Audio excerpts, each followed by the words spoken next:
Natikman mo na ba ang toasted siopaw? Try natin. Gaano sarap.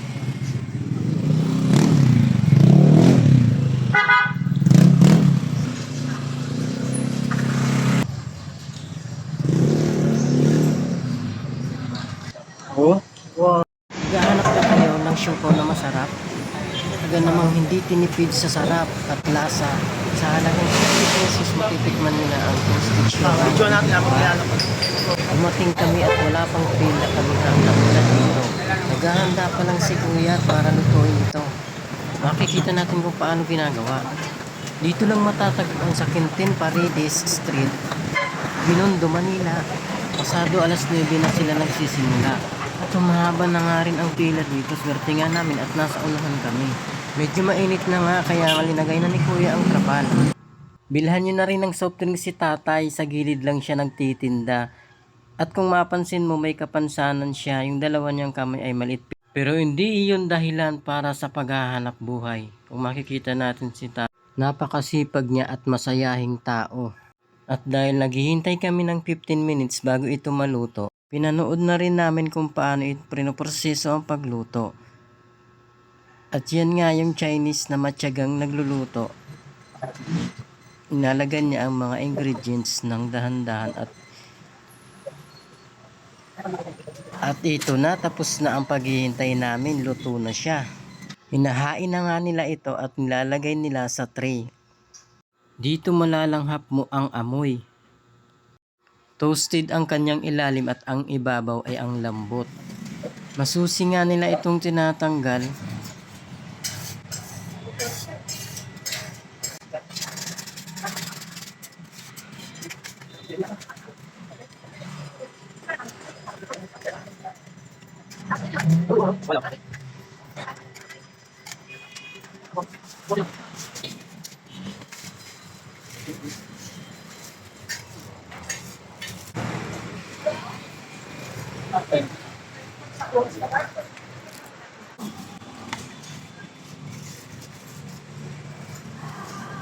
Yan na.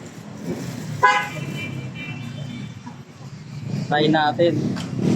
Gaano sarap.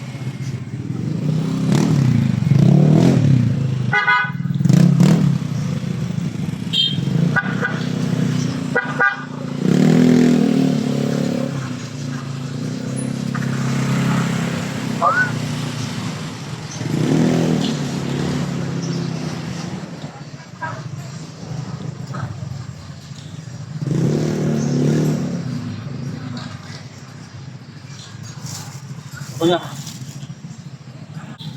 Ito, kuha ka dito sa'yo. Ayun, dun. Sa'yo. Saan ang isang stick? Dalawa yan, no? Yun, sarap kuya. Ano naman? Ano naman?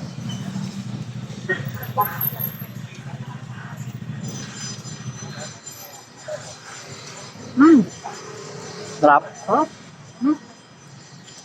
Oh, wow. Sulit yung pag-aantay namin. Talaga namang pinipilahan. 30 minutes.